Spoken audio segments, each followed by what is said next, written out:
इयम् आकाशवाणी सम्प्रति वार्ताः श्रूयन्ताम्। प्रवाचकः नरेन्द्रदत्त सेमवालः।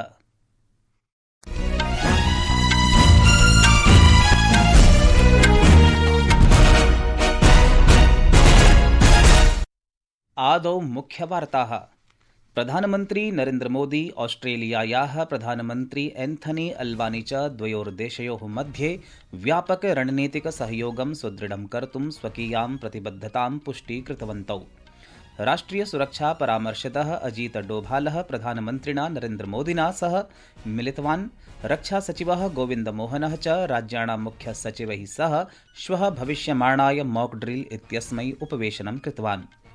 आतंकवाद विरुद्ध युद्धे भारतस्य समर्थनाय अमेरिकादेशः सर्वविध प्रयत्नं करिष्यतीति उक्तवान् संयुक्तराज्य प्रतिनिधिसभायाः अध्यक्षः माइक जॉन्सनः।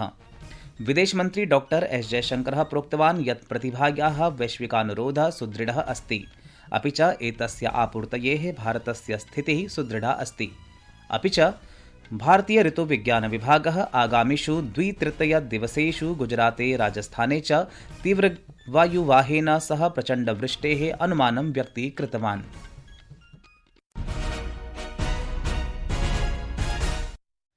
अथ वार्ताः विस्तरेण। प्रधानमन्त्री नरेन्द्र मोदी अद्य ऑस्ट्रेलियायाः प्रधानमन्त्रिणा एन्थनी अल्बानी इत्यनेन सह वार्तां विधाय तस्मै द्वितीय ऐतिहासिक कार्यकालाय वर्धापनम् अयच्छत्। वार्तावधौ उभावेव प्रधानमन्त्रिणो द्वयोर्देशयोः मध्ये व्यापक रणनीतिक सहयोगं सुदृढं कर्तुं स्वकीयां प्रतिबद्धतां पुष्टीकृतवन्तौ। उभौ अवदतां यत् 5 वर्षाणां स्वकीय कार्यकालावधौ व्यापक रणनीतिक व्यवहारेण विभिन्नक्षेत्रेषु सुदृढसहयोगः विकसितोऽभवत्। द्वावेव नेतारौ विपक्षीय सम्बन्धान् सुदृढं कर्तुं भारतीयमूलस्य प्रवासिभिः निर्वोढायां भूमिकायां बलं प्रायच्छताम्। उभौ एव पारस्परिकहितानां क्षेत्रीयेषु वैश्विकेषु च प्रकरणेषु विचाराणाम् आदाने प्रदाने कृतवन्तौ, अपि च एकस्य स्वतन्त्रस्य स्थिरस्य नियमाधारितस्य समृद्धस्य च हिन्द प्रशान्तस्य समर्थनं कुर्वन्तौ सम्मिल्य कार्यं कर्तुं स्वकीयां प्रतिबद्धतां पुनरुच्चारितवन्तौ। श्रीमोदी अस्य वर्षस्य अन्ते भारते समायोक्ष्यमाणे वार्षिक शिखर सम्मेलने क्वाड शिखर सम्मेलने च भागं भजितुं प्रधानमन्त्रिणे अल्बानी इत्यस्मै भारतयात्रां विधातुम् आमन्त्रितम् अकरोत्। केन्द्रीय गृहसचिवः गोविन्द मोहनः अद्य दृश्य संवादमाध्यमेन राज्याणां केन्द्रशासितप्रदेशानां च मुख्यसचिवैः सह उपवेशनम् अकरोत्। उपवेशने नागरिकसुरक्षायाः महानिदेशकैः राष्ट्रिय आपद प्रतिक्रियाबलेन च सह राष्ट्रियराजधान्याम् अनेके वरिष्ठाधिकारिणः भागम् अभजन्। यः केन्द्रं राज्यसर्वकारान् देशे नागरिकरक्षासज्जानां मूल्यांकनं कर्तुं मॉक ड्रिल इत्यस्य आयोजनाय अकथयत्। अस्य अभ्यासस्य योजना ग्रामीणस्तरं यावत् विनिर्मिता अस्ति। अस्माकं संवाददाता संसूचितवान् यत् नागरिकरक्षाभ्यासस्य उद्देश्यं विभिन्न नागरिकरक्षोपायानां परिचालनस्य प्रभावात्मकतायाः समन्वयनस्य आकलनं करणीयमस्ति। पहलगाम आतङ्क्याक्रमणस्य अनन्तरम् उच्चस्तरीय समागमस्य श्रृङ्खलायाः राष्ट्रिय सुरक्षा परामर्शदः अजीत डोभालः अद्य नवदिल्ली नगरे स्वनिवासस्थाने प्रधानमन्त्रिणा श्रीनरेन्द्र मोदिना सह मिलितवान्। यः रक्षा सचिवः राजेश कुमार सिंहः प्रधानमन्त्रिणा सह सम्पर्कं कृतवान् आसीत्। ततः पूर्वं वायुसेना प्रमुखः एयर चीफ मार्शल अमरप्रीत सिंहः अपि श्रीमोदिना सह समागमं कृतवान्। अवधेयमस्ति यत् इतः पूर्वं नौसेना प्रमुखेन एडमिरल दिनेश के त्रिपाठी इत्यनेन अथ सेना प्रमुखेन जनरल उपेन्द्र द्विवेदिना सह पृथक्तया संगोष्ठी जाता आसीत्। आतंकवाद विरुद्ध युद्धे भारतस्य समर्थनाय अमेरिकादेशः सर्वविध प्रयत्नं करिष्यति इति संयुक्तराज्य प्रतिनिधिसभायाः अध्यक्षः माइक जॉन्सनः उक्तवान्। सः उक्तवान् यत् भारतदेशः अमेरिकादेशस्य अतीव महत्त्वपूर्णः सहयोगी वर्तते। भारत अमेरिकादेशयोः व्यापारसन्धीनां विषये अपि सः उक्तवान्। द्वयोः राष्ट्रयोः मध्ये व्यापारवार्ता सामञ्जस्य स्थापनस्य कार्यं करिष्यति इत्यपि स आशां प्रकटितवान्। श्री जॉन्सनः उक्तवान् यत् पहलगाम आतङ्कवाद आक्रमणस्य अनन्तरं ट्रम्प प्रशासनेन भारतस्य आतङ्कवाद विरुद्ध युद्धस्य समर्थनं प्रकटितम्। यस्मिन् आक्रमणे 26 जनानां प्राणाः कालग्रासभूताः, अन्ये च केचन जनाः व्रणिताः अभवन्। संस्कृतवार्तायाः संस्करणम् इदानीम् आकाशवाणीतः प्रसार्यते। सममेव अयं कार्यक्रमः आकाशवाण्याः अन्तर्जालपटले www.newsonair.gov.in इत्यत्र अथ न्यूज़ ऑन AIR इति चलदूरभाषीय तन्त्रांशे अपि उपलब्धो भविष्यति। विदेशमन्त्री डॉक्टर एस जयशंकरः प्रोक्तवान् यत् प्रतिभायाः वैश्विकानुरोधः सुदृढः अस्ति, अपि च एतस्य आपूर्तये भारतस्य स्थितिः सुदृढा अस्ति।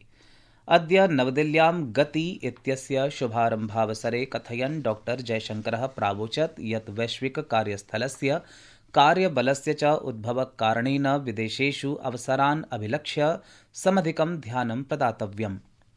मन्त्रिवर्यः अकथयत् यत् सर्वकारेण समकालीनयुगे भारतीयकार्यबलानि अधिकोत्पादकं विधातुं कौशलप्रशिक्षणस्य व्यावसायिकशिक्षायाः च प्रयासानाम् एका शृङ्खला समारब्धा अस्ति।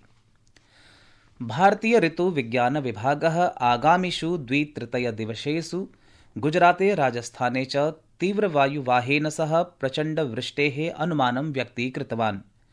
आकाशवाण्या सह जाते संवादे वरिष्ठ ऋतुवैज्ञानिकः RK जेनामणि इत्यसौ अकथयत् यत् पश्चिम हिमालयक्षेत्रेषु झाञ्झावातेन विद्युत्पातेन च सह ऋतोः समाना एव स्थितिः द्रक्ष्यते।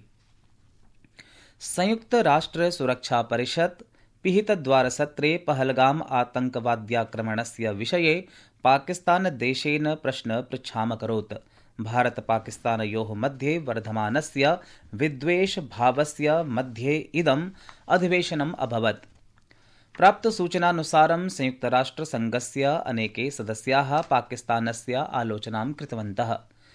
अथाक्रमणे पाकिस्तानस्य आतङ्कवादी समूहस्य लश्करे तैयबा इत्यस्य भूमिकायाः विषये चिन्ताम् अपि उत्थापितवन्तः। संयुक्तराष्ट्रसङ्घस्य अध्यक्षेण इवाञ्जेलोस् सेकेरिस् इत्यनेन उक्तं यत् सभैषा बहुत्पादिका सहायिका च आसीत्।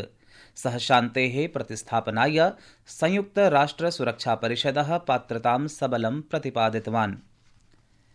जघन्य पहलगाम आतङ्की आक्रमणे पीडितैः सह एकतां प्रकटयितुं विश्वे भारतीयसमुदायाः शान्तिपूर्णसभाः प्रार्थनासभाः च निरन्तरं कुर्वन्ति।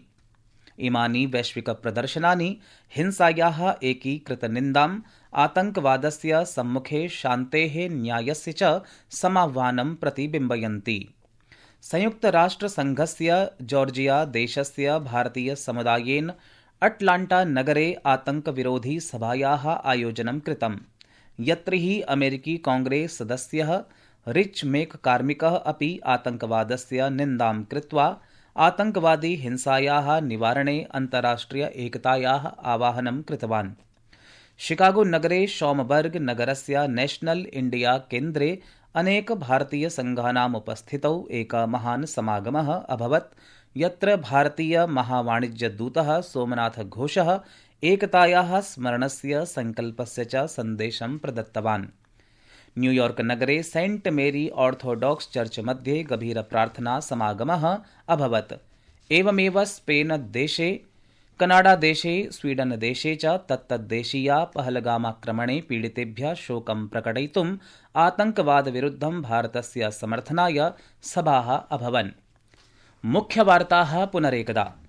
प्रधानमन्त्री नरेन्द्रमोदी ऑस्ट्रेलियायाः प्रधानमन्त्री एन्थनी अल्बानी च द्वयोर्देशयोर्मध्ये व्यापकरणनीतिकसहयोगं सुदृढं कर्तुं स्वकीयां प्रतिबद्धतां पुष्टीकृतवन्तौ। राष्ट्रियसुरक्षापरामर्शदः अजीत डोभालः प्रधानमन्त्रिणा नरेन्द्रमोदिना सह मिलितवान्। रक्षासचिवः गोविन्दमोहनः च राज्याणां मुख्यसचिवैः सह श्वः भविष्यमाणाय मॉक ड्रिल इत्यस्मै उपवेशनं कृतवान्। विदेशमन्त्री डॉक्टर एस जयशंकरः प्रोक्तवान् यत् प्रतिभायाः वैश्विकानुरोधः सुदृढः अस्ति, अपि च एतस्य आपूर्तये भारतस्य स्थितिः सुदृढा अस्ति इति वार्ताः।